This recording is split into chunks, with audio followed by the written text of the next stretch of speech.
One of the biggest difficulties with living with generalized anxiety is how diffuse and profuse the experience of anxiety can be. It's very different from our traditional anxiety experience, where there might be 1, 2, 3, even up to 10 acute factors that generate and then result in the ongoing experience of anxiety.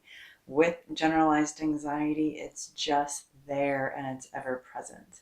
So it requires and requests some tweaks in terms of how we're going to participate in the havening work. And one of our favorite ways to shift the opportunities of self-healing is through creating a slight adjustment in our CPR for the Amygdala Protocol. We know the CPR for the Amygdala Protocol is all about creating personal resilience for our amygdala.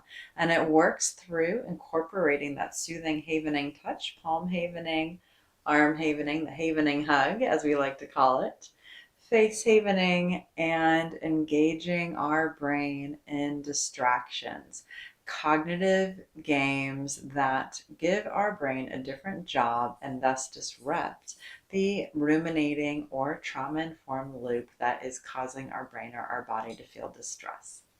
With generalized anxiety, it can feel like our entire system is riddled with distress and disturbance. So we like to use the SNAP CPR for the Amygdala Protocol. It's a slight tweak that invites the awareness that our entire system is carrying the energy and that that's okay. We're simply going to snap Amy, the amygdala, out of her survival-based focus so that we can lean into thrive. So, SNAP stands for you're going to sense, you're going to notice, you're going to apply, and then you will preoccupy.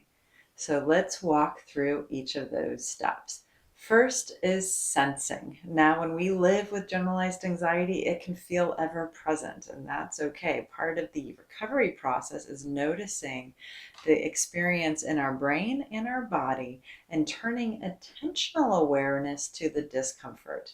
And I know that that might be hard to do. It's hard to lean even further into feeling uncomfortable, and it's critical.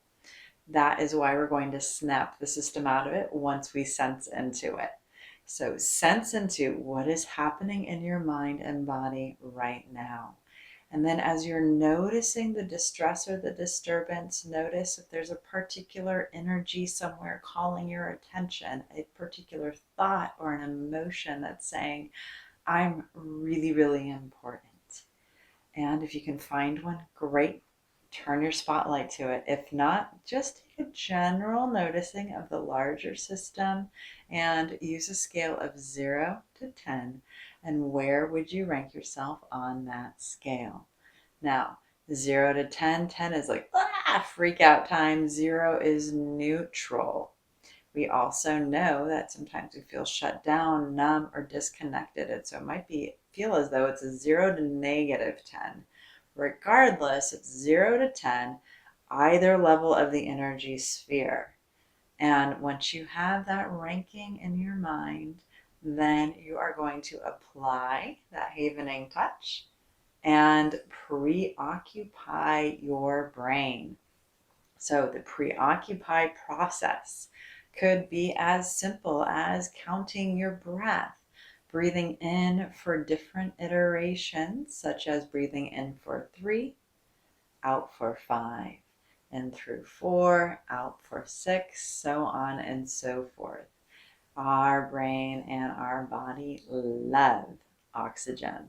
So those breath counts are a wonderful, easy preoccupation while you apply the havening touch.